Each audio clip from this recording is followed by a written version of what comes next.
A major federal report has been released by Robert F. Kennedy Jr.'s MAHA Commission, and it is packed with bold ideas and concepts explaining why we have so many unhealthy children in our country.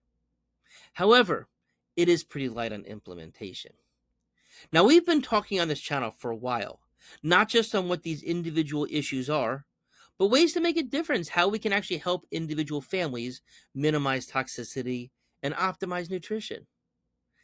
Now, our preconception to infancy team is ready to work with the federal government, state governments, major medical groups to actually make a difference. So let's talk about it.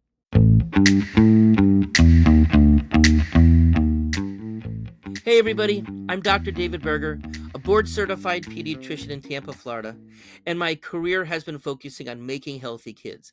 How do we optimize nutrition? How do we minimize toxicity? Today, we are going to be talking about this report that has just come out and different sections in the report. And it in itself is not comprehensive, and this video will not be comprehensive.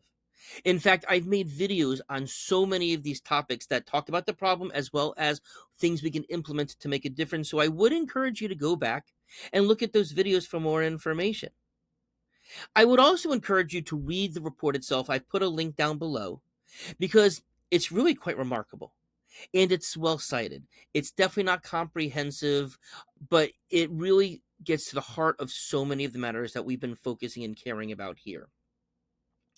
Now, also, Making Healthy Kids, which is the name of this series that I've been working on here on the video channel, but also the book that I'm writing, and our preconception to infancy. This is an idea that I came up with 25 years ago. It's now garnering national attention. There's now a team that I'm involved in with people such as an assistant surgeon general, former president of the American College of Obstetrics and Gynecology, the current representative from ACOG, the GYNs, on environmental health and toxicity, as well as other really important shareholders to figure out a way how we can actually make a difference. Hopefully, the Department of Health and Human Services will play friendly with us and we can figure out a way to do this together. But at the same time, we are making a broad, very bold move in order to get this information in the hands of people who need it most, parents, families. Now, the first part of this report focuses on ultra-processed foods and other nutritional concerns. It identifies what the ultra-processed foods and ingredients are and how they are a significant contributor to chronic childhood diseases.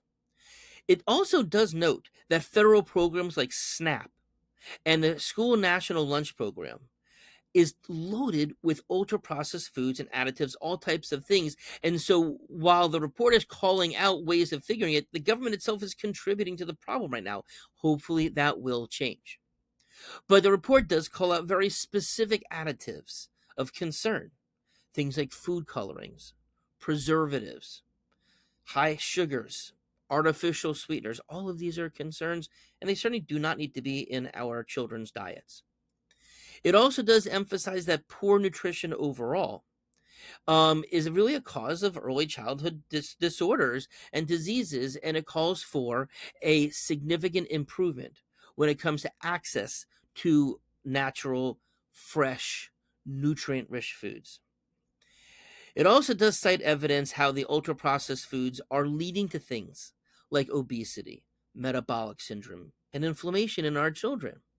And this is so in line with our Making Healthy Kids P2I concepts, needing minimally processed foods, whole foods, advocating for nutritional education and reform in the school meal programs.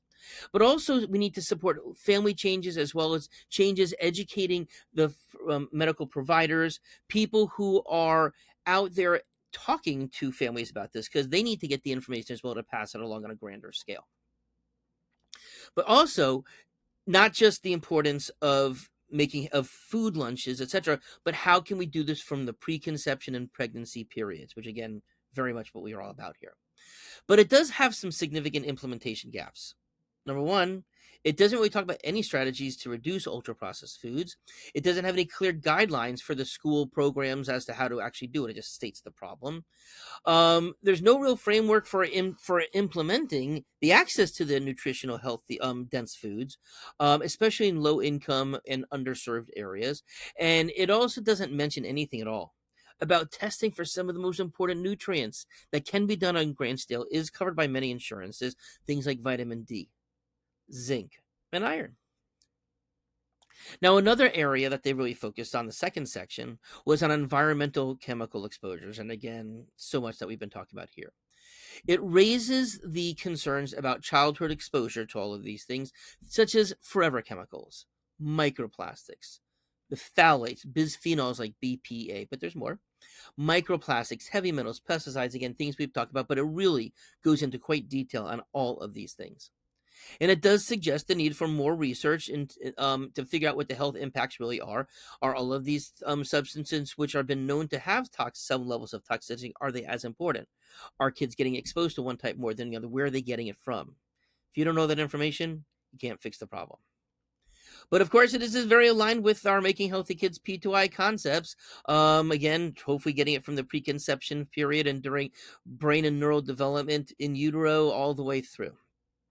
And also it does there is promotion that needs about the safer household and personal care products as well, things that go on our skin, hair, and nails, air cleaning products, making sure that we have healthy water, etc. All of those are certainly right in line with what we're talking about.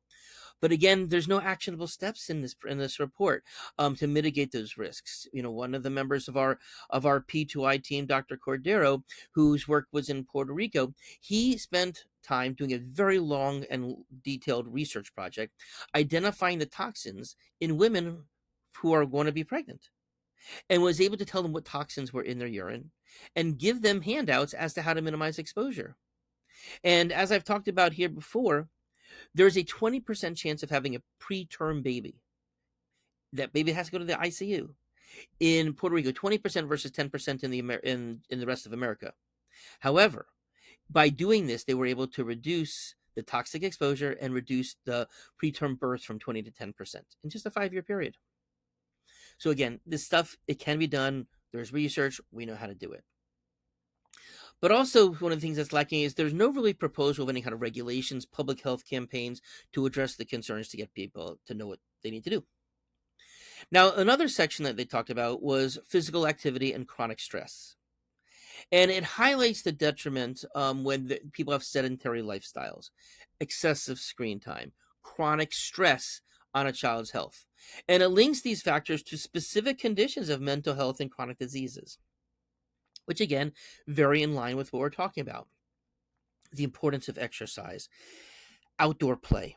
Really, a child should be getting an hour every day of run around, hopefully outdoor exercise, not just inside the house, because we know fresh air, red light from the sun, let alone ultraviolet light, super important. But even if you're doing this at nighttime, you're still getting fresh air. But also the incorporation of stress reducing techniques, mindfulness practices for parents and children. And that's so what we talk about. But again, there's nothing in the report that actually talks about how we can implement that. How do we get the people trained, the therapists, counselors, school counselors, whatever, to be, they're cutting jobs in the federal level. They're cutting Medicaid, which is, we're looking to significant cut Medicaid, which is a problem because if you're concerned about stress in a family, stress for a child, and if they don't have access to health care, well, that's a significant stressor. That could be making things worse, among many other things that we're hearing about. But also, while talking about screen time, they didn't really have any initiatives on how to decrease screen time, promote mental health being. If you're of a certain age, you didn't have screens in front of you all the time when you were growing up. I know I was one of them. What did we do? We read. We had imaginative games. We played games. We ran around outside. We saw our friends. Maybe we talked on the phone, but we weren't in front of a screen the whole time. It can be done. It was always done that way till very recently. The fourth section that was discussed in the report was the overmedication and the pharmaceutical company influences on the doctors, on families, etc. And that is part of an issue. A very big percentage of people who are working for the FDA the Food and Drug Administration, who approves medications, go on to get pharmaceutical company jobs. So that could be a little bit of less bias relative to that, and I'll leave it with that. But that certainly can be an issue of itself. And I've seen where studies that are done by independent researchers can have some very different results come out of their research compared to those that are done by the industry. So I think we need to have a lot more independent research to help source this out. But that relationship, that is a little concerning. The report itself does go on to talk about two specific types of medications: antibiotics and psychiatry medicines. Now, antibiotics, and again, that's such a well understood thing. Most antibiotics that are prescribed for children, not necessary.